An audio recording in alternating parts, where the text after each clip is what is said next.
Wow, that was extraordinary, really extraordinary. I mean, watching that must have been very, very strange for you. It was very. Do you think that, you know, whether or not that was a past life or whether it was something inside your head or whatever, does it explain to you why you keep apologising all the time? It was almost like... Definitely. You think that was the reason? guilt. Obviously, Yeah. I had guilt, so it must have been the guilt from when my family said, no, that's it, we've disowned you now. There was a lot more to the story There than that. I mean, was. obviously the way it was edited looked like, you know, she just came out of it after that life. Yeah. But there has to be a huge cutting of the ties to that lifetime, which happens later on in the session, because it's about an hour and a half to 2 hours. Right. So there was a lot more. She actually left home, moved away with her best friend because her family really wouldn't forgive her in that lifetime. Right. So she moved away, set up her own life, came to live in London, got married, had a child, and then eventually died in combination with that. So it was actually quite a sort of troubled life in that way. But what I do at the very end of it is cut all the ties through a technique that I use to cut all the negative attachments to that lifetime. Obviously the positive one was that she had a beautiful friendship with her friend who was her Right. next door neighbour then. But all the negative ties are cut, and that's the disassociation with those issues that have created in this lifetime.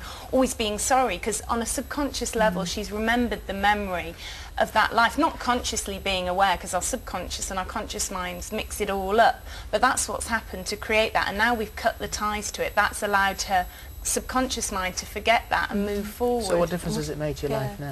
I'm relaxed. Do you feel different? Do you feel that it has honestly, helped? yeah, definitely. I feel I'm not as anxious at all, or I don't feel anxious. I'm not saying sorry. I don't feel guilty about anything anymore. And Simon, have you noticed a difference? She's certainly a lot calmer. I think she is. Definitely. And again, she's stopped apologising as much. And that was only a week ago, so over time it gets stronger and stronger, the improvements. No, we're about now to start. We're going to touch upon something we haven't touched upon before, and that is the fact. Now, did you discover this entity? No, I haven't. During regression. When I'm actually taking someone in a private practice, and this would be, you know, I've done it as if it was a conventional client. I always do inner child therapy as well, so I always go back through this lifetime, because if you can do regression to past lives, you can certainly do regression through this lifetime, and we have to cut all the ties to anything that may have affected you in this lifetime. It doesn't necessarily mean in childhood, could have been if you're older, maybe in your 20s something happened that upset you, so we cut that, and that can heal issues from this lifetime. But also, as part of that, I do what's called spirit releasement therapy, and that's cutting any attachments to other aspects. Now, this, for us, we've not really heard about this before, and certainly, anyone who's been following this series wouldn't have. And that is the attachment of an entity to you. Yes. Could you have a number? You could have various amounts of entities. On average, in what I see in my private practice, and I know other people who do this, and not every regression therapist will do spirit releasement therapy, so I will say that. But you found One.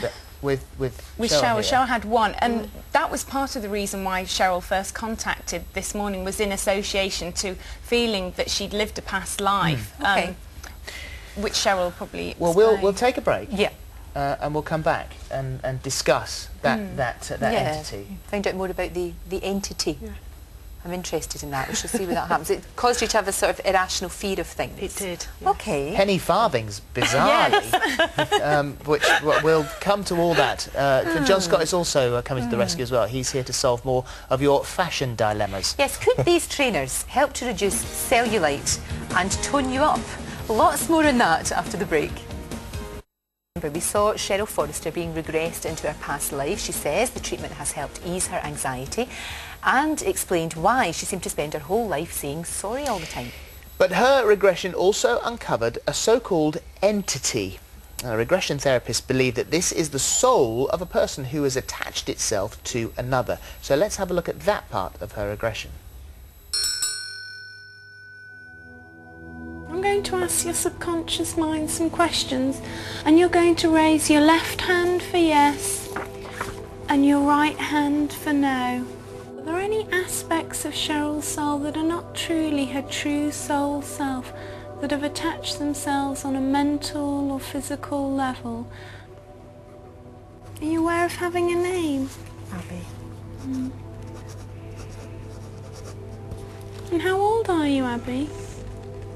8. Did you remember anything happening, like an accident, or were you ill? It was nasty. What happened? Do you remember now what happened? It's a bicycle. A big bicycle.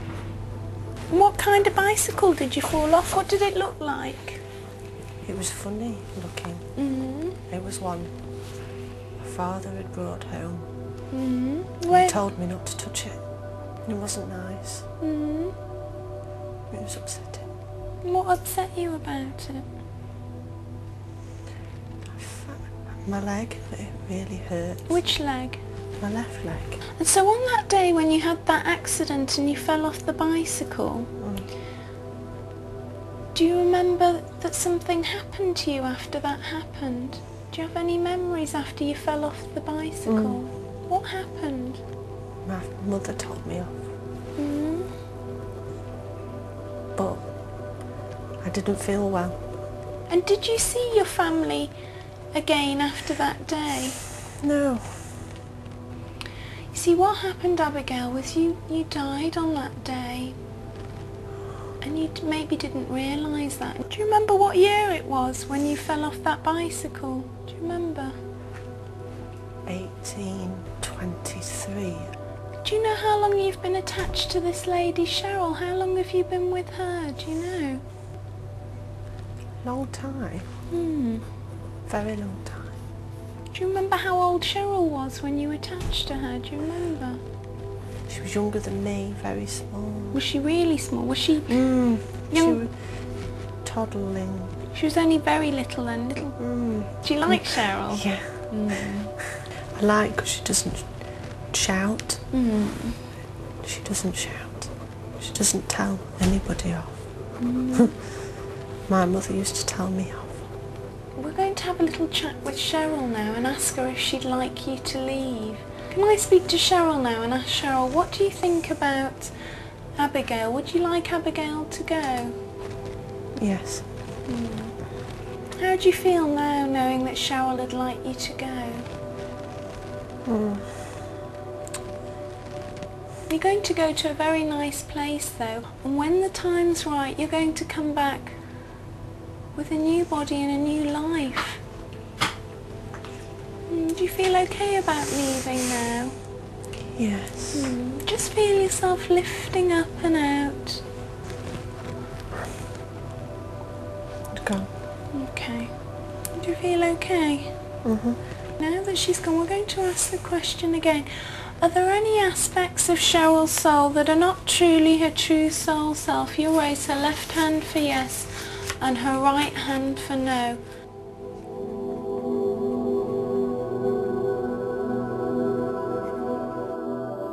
Well, let's unpick this one, because this does involve a huge leap of faith on our level here.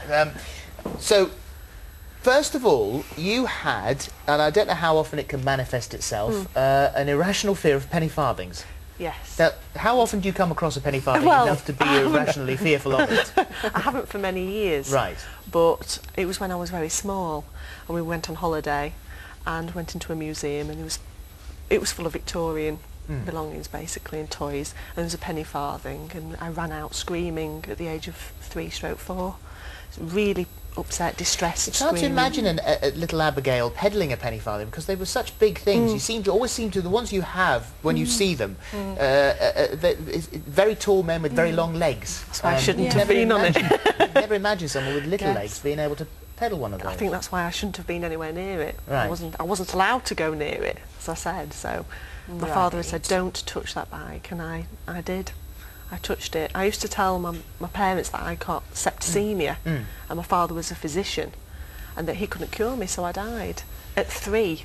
So this is why, when I saw the regression. And you really think that's what happened? Well, Do you think that? yeah, I mean, it used to really freak my family out, because I used to tell them, about my other mother, my other father. They were nicer than my mummy and daddy, at the time, and I used to describe the clothes I was wearing, and I'd run behind my mother with a hoop and stick. I was never allowed to hold her hand, and I had septicemia. I mean, at 3 years old to say, it's quite hard to say anyway, isn't it really? So.